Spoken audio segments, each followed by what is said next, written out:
বিজেপিৰ পৰা বৃহৎ পৰিমাণৰ টকা লৈ ডাঙৰ ডাঙৰ নিৰ্বাচনী প্ৰচাৰ সভা পাতিছে অখিল গগৈ। এই বিস্ফোৰক অভিযোগ উত্থাপন কৰিছে বিধায়ক আশ্ৰাফুল হুছেইনে। বৃহৎ নিৰ্বাচনী সভা অনুষ্ঠিত কৰিবলৈ অখিল গগৈয়ে ক'ত পায় ইমান ধন? ধনৰ উৎস ৰাজহুৱা কৰাৰ দাবী জনাইছে আশ্ৰাফুল হুছেইনে।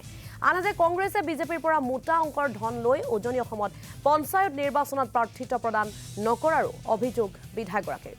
চেঙা আৰু গোৱালপাৰা পূব সমষ্টিত নিৰ্বাচনী প্ৰচাৰ চলাই AIDFৰ বিধায়ক আশ্ৰাফুল হুছেইনে অখিল গগৈ আৰু কংগ্ৰেছক খুৰধাৰ সমালোচনা কৰে।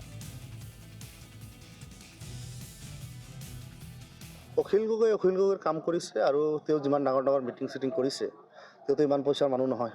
এই পইচা পাতিবিলাক ক'ৰ পৰা গোটাই এই উৎসবিলাক আমাক জনাব লাগে।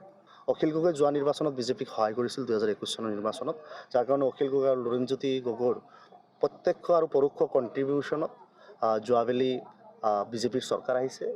এইবুলিও আমাৰ সন্দেহ হৈছে যে অখিল গগৈ ক'ৰবাত নহয় ক'ৰবাত বিজেপিৰ পৰা ফাণ্ডিং পাইছে, স্পনচাৰশ্বিপ পাইছে আৰু যাৰ কাৰণে তেওঁ কাম কাজ কৰি আছে।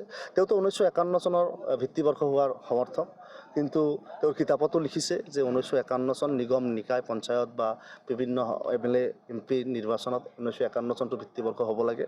তেওঁ সেই কথা বতৰাবিলাক স্পষ্টীকৰণ নিদিয়াকৈ সংখ্যালঘু মানুহে যাতে তেওঁক বিশ্বাস নকৰে, তেওঁ উগ্ৰ পৰ্যায়ৰ জাতীয়তাবাদী নে তেওঁ কমিউনিষ্ট নে তেওঁ কি, তাৰ কোনো হদিছ আমি এতিয়ালৈকে আজিলৈকে পোৱা নাই।